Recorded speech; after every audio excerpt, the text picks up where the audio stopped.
Assalamualaikum warahmatullahi wabarakatuh.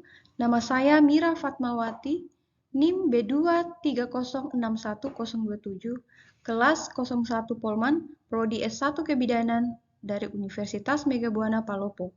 Saya akan membawakan materi pentingnya refleksi kritis dari mata kuliah praktik profesional kebidanan.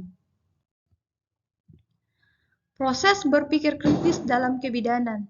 Cara berpikir kritis.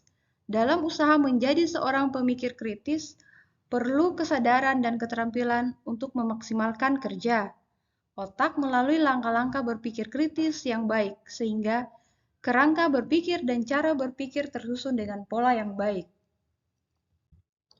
Langkah dalam berpikir kritis, yaitu mengenali masalah, mengumpulkan dan menyusun informasi yang diperlukan, mengevaluasi data, fakta, serta pernyataan, mengenali asumsi-asumsi, mencermati hubungan logis antara masalah dan jawaban, menggunakan bahasa yang tepat, jelas, dan khas, menemukan cara yang kreatif, menarik kesimpulan. Langkah-langkah berpikir kritis.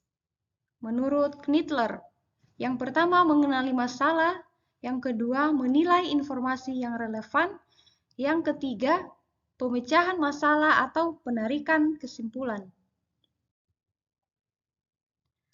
Kesalahan-kesalahan yang menyebabkan orang tidak berpikir kritis menurut Bisma, yaitu dalam suatu argumen terlalu mengeneralisasi posisi atau keadaan.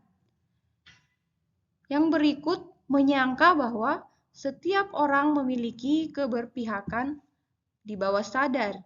Yang berikut mengadopsi pendapat yang ego sensitif.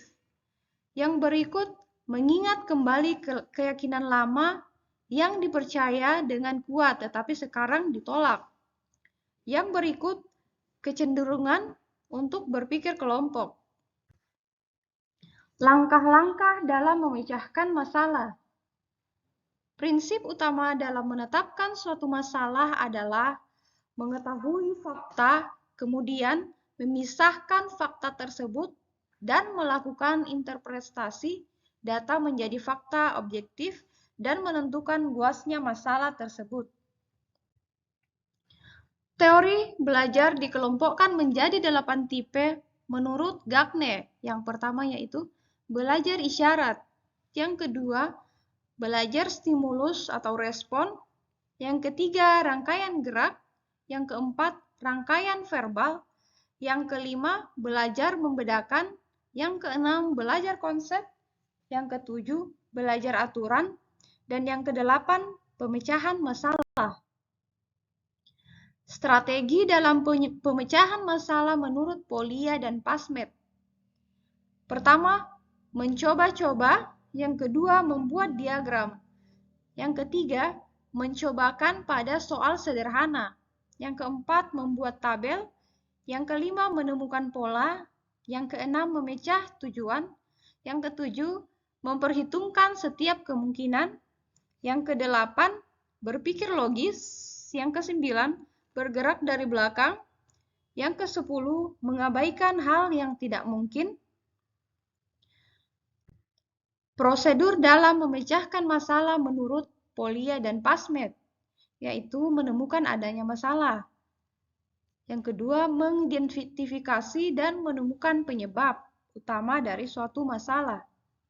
Yang ketiga, menghasilkan beberapa alternatif solusi.